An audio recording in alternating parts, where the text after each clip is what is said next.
오늘도 주님 안에서 승리하는 복된 하루가 되시기를 간절히 축원을 드립니다. 김 집사, 이 집사, 박 집사가 셋이 모여서 열심히 이런저런 이야기를 하고 있다가 말 중에 헌금에 대한 이야기까지 얘기하게 되었습니다. 헌금을 도대체 어떻게 드리냐, 얼마를 드리냐, 아마 이런 것들도 좀 관심사이긴 하겠죠. 그래서 이렇게 이런저런 이야기를 하다가 먼저 박 집사가 자기는 헌금을 이렇게 드린다면서 자기의 노하우를 이야기해 줍니다. 먼저 땅에다 금을 딱 그어놓고 헌금을 던져서 오른쪽에 떨어지면 하나님 거, 왼쪽에 떨어지면 내 거. 여러분들 그러면은 좀 페어하겠죠? 근데 이제 그 이야기를 들은 이 집사가 나는 그렇게는 안 하고 조그만 원을 그리고 그래서 헌금을 던져서 안에 들어가면 하나님 거, 밖에 나오면 내 거. 이렇게 드린다는 겁니다. 그러자 이야기를 듣고 있던 김 집사가 좀 화를 냅니다. 아니, 어떻게 그럴 수 있냐고. 나는 내가 가진 모든 것을 다 하나님께 드린다고. 그러자 이 두 집사가 깜짝 놀라는 겁니다. 아니, 어떻게 그럴 수가 있냐고. 정말 대단하다고 라고 이렇게 막 칭찬해 주자 김 집사가 뭘 그런 걸 가지고 헌금을 던져서 하나님이 받으시면 하나님 거, 땅에 떨어지면 다 내 거. 여러분, 우리가 주님 앞에 사실 드리는 것이 물론 우리가 마음을 다하고 믿음을 다하여 주님 앞에 온전한 예물을 드리기도 하지만 사실 인간적인 마음으로는 조금 아까울 때도 있습니다. 그러나 정말 내가 하나님 것과 나의 것이 구별된 삶을 내가 온전히 살아가고 있는지 우린 신앙생활을 하면서 끊임없이 우리에게 묻고 있는 질문이기도 합니다. 오늘은 추수감사 주일입니다. 그런데 추수감사 절기에 맞는 감사 설교가 아니라 오늘은 조금 딱딱한 주제일 수 있습니다. 오늘 말씀의 제목은 왜 하나님을 믿느냐고 물으신다면 그 다음 이야기는 여러분은 뭐라고 대답하고 계십니까? 라는 질문이죠. 나온 지 꽤나 되긴 했지만 하루 만에 꿰뚫는 기독교 진리라는 책에 아주 짤막한 문장 하나가 등장하는데 그 문장은 이겁니다. 하나님의 존재는 증명의 문제가 아니라 믿음에 대한 문제다라고 정의하고 있습니다. 히브리서 11장 6절에 있는 말씀에 보면 믿음이 없이는 하나님을 기쁘시게 하지 못하나니 그분께 나아가는 자는 반드시 그분께서 계시는 것과 또 그분께서 자신을 찾는 자들에게 보상해 주는 분임을 믿어야 한다라고 말씀하고 있습니다. 유한한 인간이 무한한 하나님을 증명해 보인다는 건 사실 불가능한 이야기입니다. 그래서 히브리서 기자는 성경 말씀에 분명히 말하기를 하나님의 존재는 증명해 내는 문제가 아니라 믿어야 할 믿음에 대한 문제라고 말하고 있는 겁니다. 우리가 컴퓨터로 하나님의 존재에 대하여 많은 이론과 혹은 철학과 혹은 또 어떤 이야기들이 있지만 사실 그 모든 우리가 갖고 있는 철학적인 문학적인 자료들을 가지고 우리가 하나님을 증명해내는 것은 불가능합니다. 오히려 바깥으로 나가면 자연과 혹은 또 어떤 모든 인간의 역사 속에서 그 역사의 현장에서 하나님을 발견하는 것이 훨씬 더 쉬울 수 있습니다. 물론 세상에는 하나님을 믿음의 대상으로 삼고 살아가는 사람도 있지만 하나님을 믿으려 하지 않는 사람도 있습니다. 믿지 않는 사람들의 또 이유를 들어보면 다 나름대로 타당한 이유가 있습니다. 그러나 우리가 전적으로 하나님의 존재를 부정할 만한 증거를 찾기는 쉽지 않습니다. 불신, 믿지 않는 거죠. 사실 불신도 어떤 철학적인 개념에 의하면 믿음의 한 종류라고 이야기합니다. 믿지 않는 것도 믿음이라는 거죠. 하지만 우리가 하나님을 믿기를 원한다면, 또한 믿으려 한다면 우리 주변에는 혹은 또 우리의 가까이에는 믿을 만한 증거들을 우리는 쉽게 발견할 수 있게 된다라는 사실입니다. 어떤 한 하버드의 생물학자이고 과학자였던 조지 월드라는 사람이 있는데요, 그가 자기의 과학 논문에 썼던 한 문장이 있습니다. 그는 이렇게 말합니다. 생명이 어떻게 발생하는지에 대해서는 오직 두 가지의 가능성만 존재한다. 첫 번째 가능성은 자발적인 발생으로 진화되는 그러한 과정이고, 다른 하나는 창조주 하나님의 초자연적인 창조이다. 그 외에 세 번째, 네 번째의 가능성은 존재하지 않는다. 그러나 이미 자생적인 발생론은 과거의 많은 과학자들이나 의학자들로 의해서 벌써 증명된 바 있다. 즉, 그런 과학적인 진화는 바로 불신이다 라는 이러한 결론을 얻게 되었다는 겁니다. 이로써 우리는 한 가지 남는 결론에 귀결하게 되는데, 그것은 바로 하나님의 창조적인 창조론만이 남아있게 된다. 그러나 나는 철학적인 관점에서 이 결론을 수용하지 않을 것이다. 왜냐하면 나는 하나님을 믿지 않기로 결심했기 때문이다. 그러므로 나는 내가 아는 것을 과학적으로 설명하는 게 불가능하다는 것을 나는 믿는다 라고 이렇게 자기의 논문에 이런 문장을 써놓습니다. 물론 믿고 안 믿고는 자기의 자유일 수 있습니다. 그러나 내가 무엇을 믿든지 혹은 믿지 않든지 다 그 믿음에 기반하고 있다는 것이죠. 하나님을 믿는 것도 믿음인 것이고, 믿지 않는 것도 역시 자기의 믿음으로 믿지 않으려 한다는 겁니다. 그러므로 하나님의 존재에 대한 문제는 증명의 문제가 아니라 믿음의 문제라는 것을 우리에게 말하고 있습니다. 그렇다면 나는 적어도 여러분들이 신앙생활을 하고 있으며 혹은 또 교회 와서 예배드리는 여러분들은 나는 하나님을 믿는데, 그렇다면 왜 나는 하나님을 믿는가?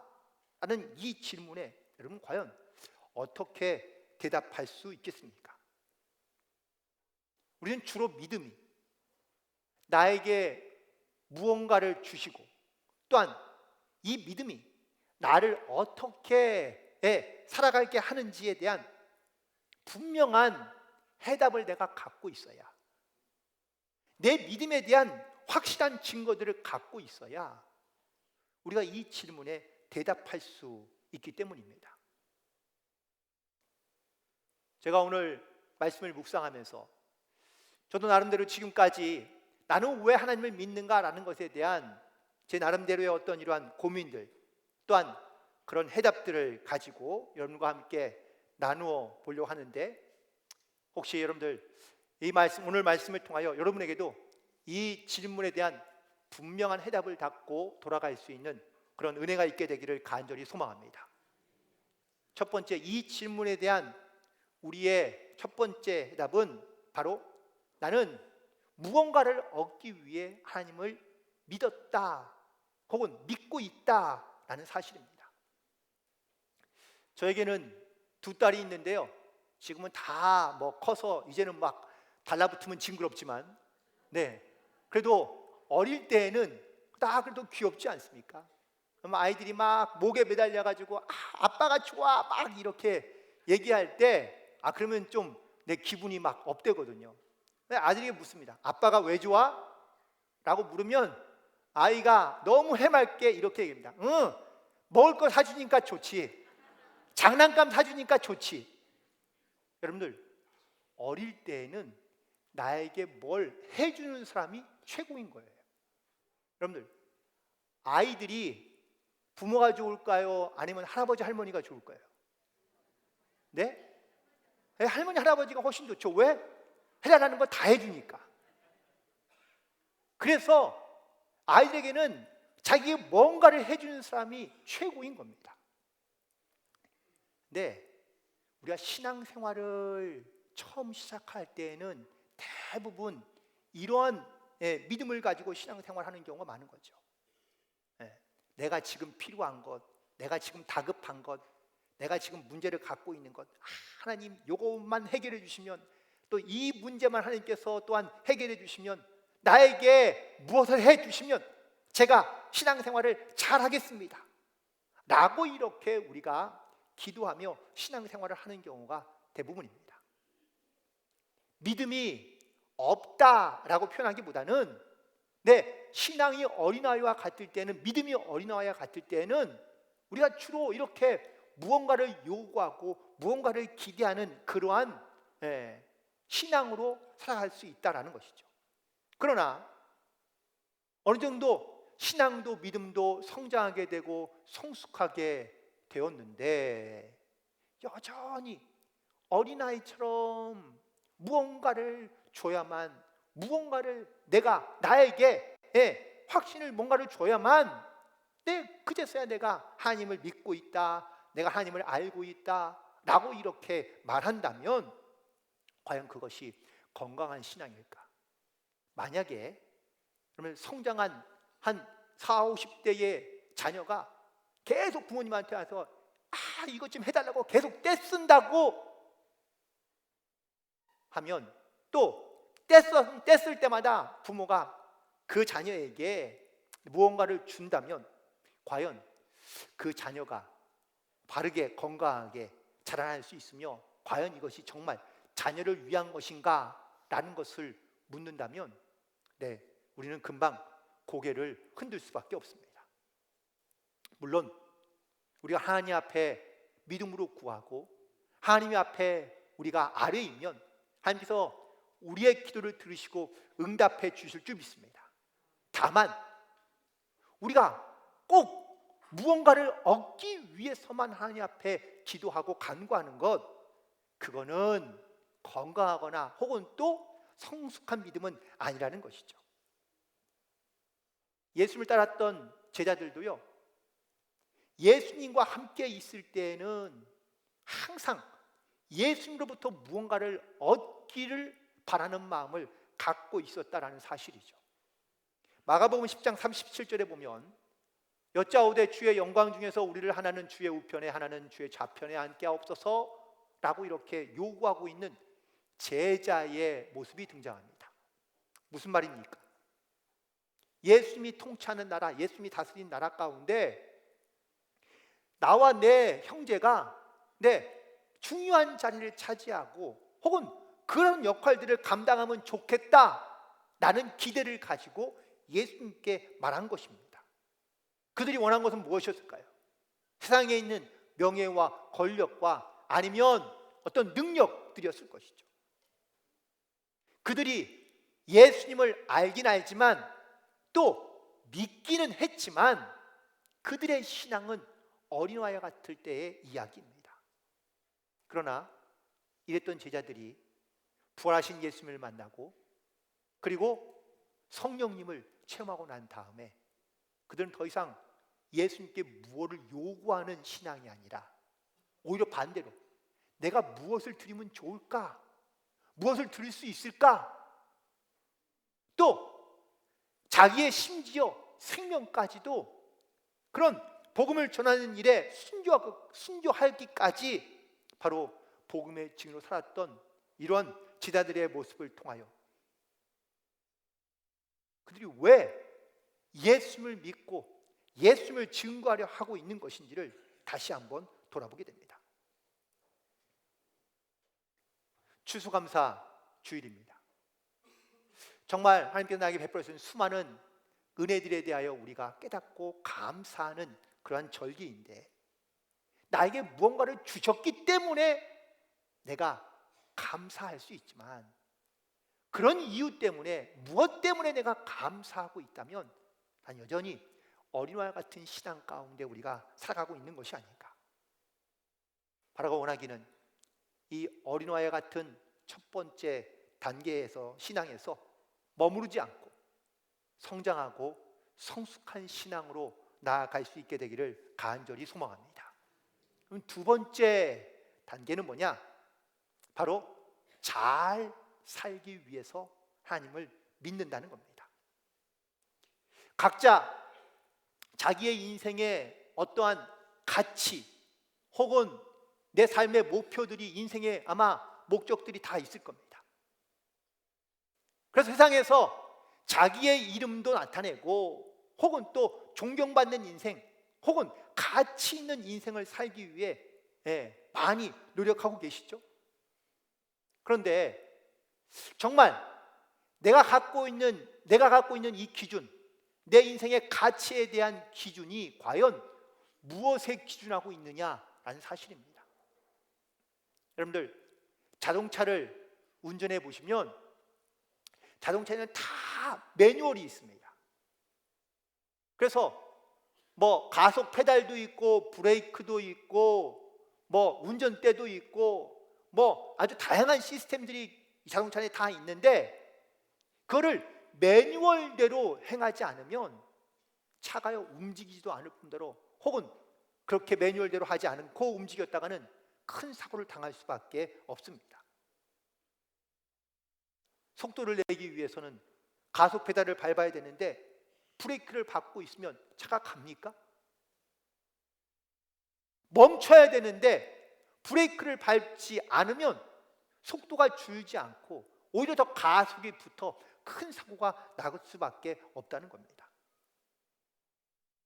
우리가 세상에서 살아가면서 하나님께서 나에게 내 인생의 가치를 알고 목적을 알고 그 뜻을 따라 살아갈 수 있도록 하나님께서 우리 가운데 생명도 주시고 은혜도 주시고 하나님께서 또한 도우시고 역사해 주시는 줄로 믿습니다. 그런데 우리가 하나님께서 나에게 주시는 이 영적인 매뉴얼을 우리가 잘 모르고 있거나 혹은 관심조차 두지 않고 있으면 하나님의 말씀의 매뉴얼대로 살아가는 것이 아니라 그냥 자기의 욕심이나 아니면 자기가 갖고 있는 기준과 가치관에 의해서 살아가기 쉽다는 것이죠. 물론 믿음이 없어도, 하나님을 믿지 않아도 세상 가운데 선한 일을 많이 하고 착한 일을 많이 하며 살아갈 수 있습니다. 그러나 정말 내가 어떤 세상의 가치관을 따르지 아니하고 내가 정말 주님의 말씀대로 살고 있는가, 내 인생의 기준과 목적이 바로 하나님의 영적인 매뉴얼에 내가 합당한 삶을 살고 있는가라는 것에 대한 영적인 돌아봄이 반드시 필요합니다. 미국의 테네시 주 메이슨이라는 자그마한 마을이 있는데, 어느 날 이 마을에 감옥을 타러 간 탈옥수가 어느 민간인 집에 들어가게 되었습니다. 그 사람의 이름은 디그라 핀디드라는 사람의 집이었는데, 근데 새벽에 들어가서 이 집 식구들을 다 깨워서 인질로 잡고, 총을 들고 있으니까 인질로 잡고, 그리고 협상을 요구하는 겁니다. 그런데 이제 이 집에 있던 아내인 루이스라는 사람이 아침에 너무 일찍 일어나고 또 아침 시간이 지나가자 너무 시장한 거예요. 허기진 겁니다. 그래서 그 탈옥수에게 아무튼 부드러운 목소리로 말합니다. 무거운 총 들고 서 있지 말고 편하게 앉아 계시고 내가 맛있는 아침 식사를 만들어 드릴 테니까 드세요 라고 하며 주방에 들어가서 아침을 만드는데요, 콧노래를 부르며 찬송을 부르며 그러면서 아침을 아주 신나게 만드는 겁니다. 그러자 이 탈옥수가 조금 멘붕이 온 것 같아요. 저 여자는 도대체 이런 상황 가운데 어떻게 저렇게 즐거울 수 있지? 라고 생각하며 물었습니다. 당신은 내가 무섭지 않느냐? 라고 물었더니 당신이 무서운 게 아니라 총이 무서울 뿐이지. 또 나는 예수를 믿기 때문에, 그래서 나는 영생에 대한 확신이 있어서 나는 그렇게 크게 두렵지 않다라고 이야기하면 내 인생의 기쁨이 무엇인지, 또한 내가 내 인생 가운데 가장 소중한 것이 무엇인지 그녀가 차근차근, 그래서 당신도 비록 죄를 짓고 감옥에 갇혀 있지만 당신도 인생의 기쁨을 찾을 수 있고 인생의 전환점을 맞이할 수 있다라는 이런 이야기들을 차근차근 해주었다고 합니다. 그리고 아침 새벽 3시에 그 집에 들어가서 아침 10시까지 머물렀는데 불과 7시간 만에 이 탈옥수가 그 집에서 나와서 자기 걸음으로 다시 걸어서 교도소로 돌아갔다고 합니다. 여러분, 이 탈옥수를 변화시킬 수 있었던 것은 과연 뭘까요? 물론 세상의 어떤 좋은 어떤 가치관이라든지 아니면 세상의 어떤 기준도 있지만 사실 세상의 기준으로 사람의 심령과 마음을 변화시킨다는 것은 쉬운 일은 아닙니다. 정말 우리 안에 있는 남들과 세상과는 비교할 수 없는 이 기쁨과 혹은 감사와 또한 하나님의 구원의 확신에 대한 영적인 증거들이 우리 가운데 있을 때 변화가 일어나게 되고 나뿐만 아니라 나를 통하여 다른 사람도 변화시킬 수 있는 영적인 은혜도와 역사들이 나타나게 되는 줄로 믿습니다. 누구나 다 의미 있고 가치 있는 삶을 살기를 원하죠. 그래서 많은 사람들이 선한 일도 많이 하고 또한 도덕적인 윤리적인 그런 가치 있는 인생을 살기 위하여 무던히 애를 씁니다. 신앙과 믿음 없이도 이런 영향력은 얼마든지 내끼치며 살아갈 수 있습니다. 그렇다면 왜 우리에게는 하나님에 대한 믿음이 필요한가? 그냥 선한 일을 하는 것만으로 그냥 끝나느냐? 우리의 인생의 목표와 목적이 선한 일보다는 바로 그 영혼을 구원하는 데 우리의 영적인 목표와 또한 사역의 목적이 있다라는 사실을 반드시 기억하시기 바랍니다. 내가 선한 일을 통하여 다른 사람을 도울 수는 있지만 그 영혼을 구원하기는 쉽지 않습니다. 우리의 영적인 사명, 본분, 영적인 목표, 그건 바로 영혼을 구원하는 데 있다는 사실을 반드시 기억하시고 하나님의 나라와 그의 의를 위하여 담대하게 복음을 전하며 영혼을 구원할 수 있는 모든 성도들이 되기를 간절히 소망합니다. 그리고 세 번째, 마지막으로 내가 하나님께 믿음으로 나아간다는 것은 이게 당연한 바로 하나님의 영적인 도리라고 믿고 그리고 하나님께 나아가야 한다라는 사실입니다. 이 마지막이 사실 조금 설명하기 어려운 부분들이 있는데 우리가 잘 살기 위해서, 의미 있게 살기 위해서, 또 내가 무엇을 얻기 위해서 이런 대부분 것들은 다 조건들이 붙습니다. 그러나 신앙생활과 믿음은 내가 조건을 이루기 위해서, 조건을 내가 혹은 또 성취하기 위해서 신앙생활을 하는 것이 아니라는 사실을 말하고 있는 겁니다. 여러분, 자녀들이 부모를 공경하고 또한 부모를 섬기는 것이 혹시 어떤 조건이 필요합니까? 부모들이 자녀를 사랑하며 또한 자녀들에게 그 사랑을 베푸는 것에 혹시 어떤 조건이 필요하십니까? 가끔 요즘은 내가 너한테 이만큼 내가 희생했으니 나중에 나한테 다 갚아라 라고 말하는 분도 물론 있을 수 있겠지는 하겠지만 사실은 어떠한 조건도 필요 없습니다. 당연한 일을 하는 것이기 때문입니다. 많이 배우고 많이 가졌다고 해서 부모님께 효도하는 건 아닙니다. 우리가 하나님을 믿고 또한 하나님의 자녀로 이 땅 가운데 살아간다는 것은 내가 하나님의 그 사랑을 받고 내가 그 사랑을 힘입어 살고 있다는 것을 깨닫게 되면 우리가 어떤 조건 때문에 하나님을 믿거나 하나님을 따르거나 하나님 앞에 감사하는 것이 아니라 조건이 없어도 심지어 그 조건에 부합되지 않는다 할지라도 우리가 하나님께 감사하는 삶을, 하나님을 경외하는 삶을 살아가는 것이 당연한 것인 줄로 믿습니다. 가끔 성경을 보면 참 이해하기 어려운, 이해할 수 없는 그런 본문들이 등장하는 경우들이 종종 있습니다. 그 대표적인 사건 중에 하나가 저는 바로 아브라함의 이야기인데, 창세기 22장에 보면 자기의 100살 때 얻은 아들 이삭을 하나님께 바치는 장면이 등장합니다.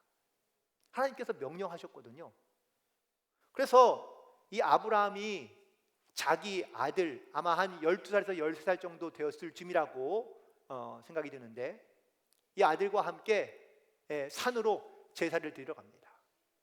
그런데 어린 아들 이삭이 아버지께 묻습니다. 아버지, 제사를 드리러 가는데 제물로 드릴 양은 어디 있어요? 그러자 아브라함이 뭐라고 말합니까? 궁색한 변명인 것 같지만 하나님께서 다 예비해 주실 거야 라고 이렇게 말하고 산에 올라갔습니다. 드디어 산에 올라가서 제단을 쌓고 제사를 드려야 되는데 이 아브라함이 자기의 아들을 결박하여 제단 위에 올려놓는 겁니다. 여러분들, 이삭이 물론 어리긴 하지만, 그런데 이삭이 과연 어떻게 반응했을까요? 성경에는 물론 기록되어 있지는 않습니다.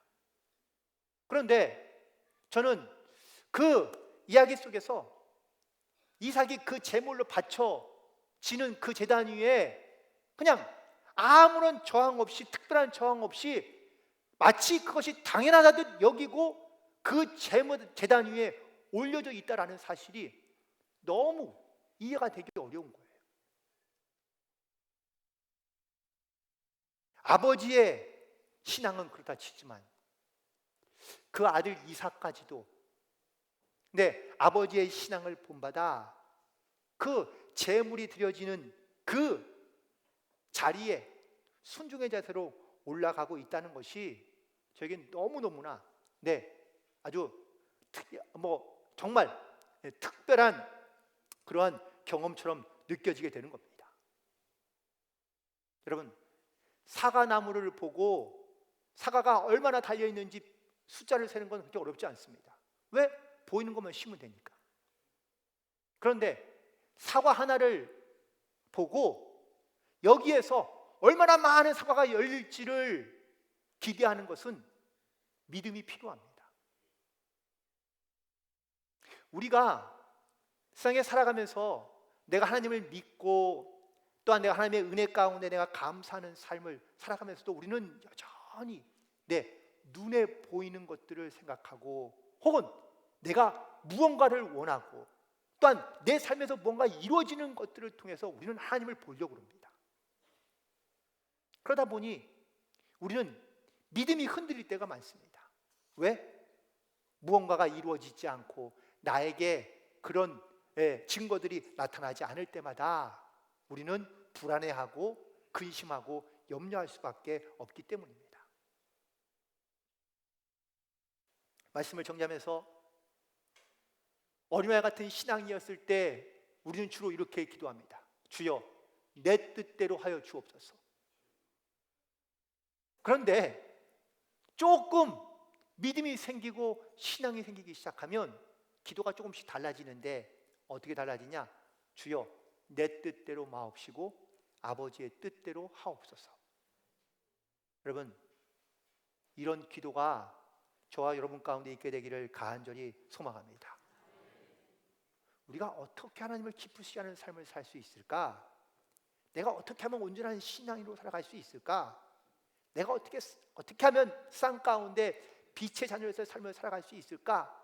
라는 것에 대한 영적인 고민들이 있으신 분들, 적어도 이런 고민이 있다면 우리의 주된 관심사가 나에게 무언가를 이루고 내 삶에 뭔가를 잘 되고 풀리고 혹은 또 내가 성공하는 그런 것들을 우리의 관심사로 두는 것이 아니라 내가 하나님의 나라와 하나님의 뜻을 위하여 내가 어떻게 살아갈까라는 것에 대한 관심과 고민을 가지고 살아가는 성도들의 질문인 줄 믿습니다. 만약에 이런 질문들 혹은 또 이런 물음들에 우리가 확실한 대답을 할 수 있게 된다면 사람들이 나에게 당신은 왜 하나님을 믿느냐?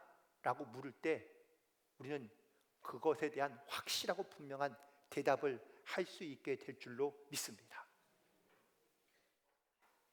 오늘은 추수감사 주일이죠.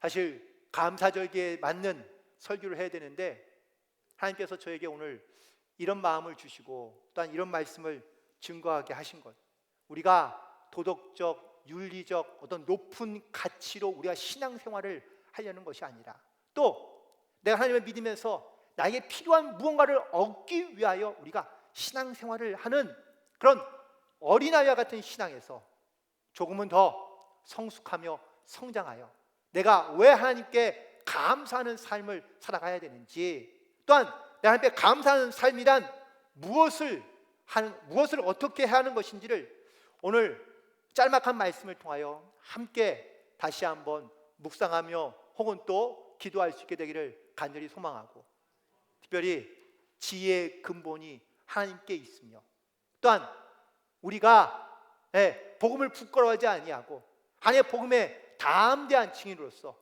여러분들 한 주간 믿음으로 승리하며 살아갈 수 있게 되기를 주님의 이름으로 간절히 축원을 드립니다. 기도하시기